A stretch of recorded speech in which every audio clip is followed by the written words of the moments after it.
अमित ठाकरे आदित्य ठाकरेंच्या भेटीला कौटुंबिक सोहळ्याची पत्रिका घेऊन मातोश्रीवर।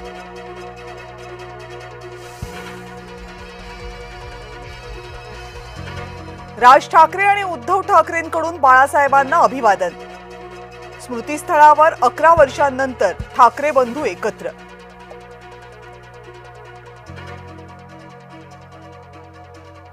संजय राऊत यांनी भाजपला डिवचलं। बाळासाहेब ठाकरेंसमोर मोदी झुकल्याचा फोटो केला ट्विट। बाळासाहेबांच्या स्मृतिदिनी फोटो केलाय शेअर। उद्धव ठाकरेंचा हट्ट फडणवीसांनी ऐकला। ठाकरे समितीवर शिवसेना आमदार नको, ठाकरेंचा होता हट्ट। शिंदे समर्थकांऐवजी शिशिर शिंदे समितीवर। आज मुंबई भाजपची महत्त्वाची बैठक। आगामी पालिका निवडणुकांसाठी भाजपची तयारी। मुंबई भाजपचे सुकाणू समितीकडून विचारमंथन।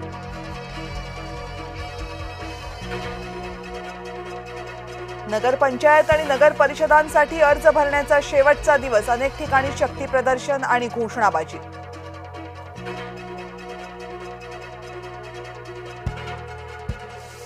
येवल्यामध्ये भाजप आणि राष्ट्रवादीची युती। माजी खासदार समीर भुजबळांनी केली युतीची घोषणा। राष्ट्रवादीच्या राजेंद्र लोणारींना नगराध्यक्षपदाची उमेदवारी। नवी मुंबईतील शिवरायांचा पुतळा पुन्हा झाकला। अमित ठाकरेंनी बळजबरीनं केलं होतं लोकार्पण। गेले 4 महिने पुतळा धूळ खात पडल्याचा दावा। अमित ठाकरे यांच्यासह 70 मनसैनिकांवर गुन्हे दाखल।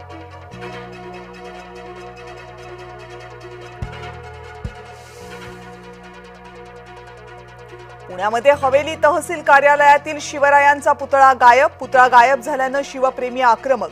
आंदोलनाला खासदार निलेश लंकेंनी दिली भेट। अंबरनाथ नगर परिषद निवडणूक मनसे लढणार नाही। राज ठाकरेंचे मनसैनिकांना आदेश। अर्ज भरण्याच्या शेवटच्या दिवशी मनसैनिक संभ्रमात।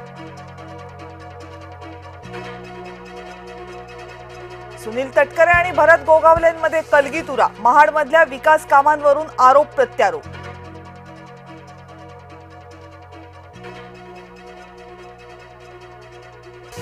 बिबट्याच्या वाढत्या हल्ल्यांच्या पार्श्वभूमीवर बैठक। पुण्यामध्ये वनमंत्री गणेश नाईक यांच्याकडून बैठकीचं आयोजन।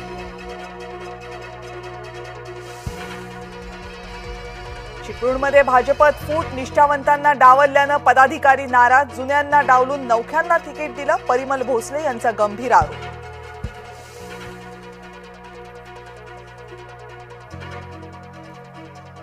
काशीनाथ चौधरी पक्षामध्ये कसा आला ते ठाऊक नाही। राज्य भाजपचे कानावर हात। पालघर साधू हत्याकांड प्रकरणी काशीनाथ चौधरीवर भाजपनं केले होते आरोप।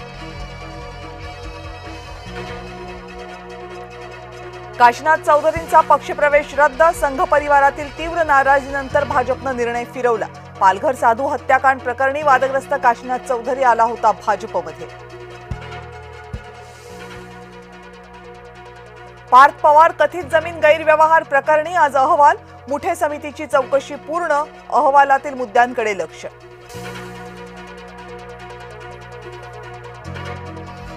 पुणे जिल्हाध्यक्ष प्रदीप गारटकर देणार पदाचा राजीनामा। दत्तात्रय भरणेंवर नाराजी व्यक्त करत गारटकरांचा राजीनामा। कृष्णा भीमा विकास आघाडीसोबत लढणार आगामी निवडणूक।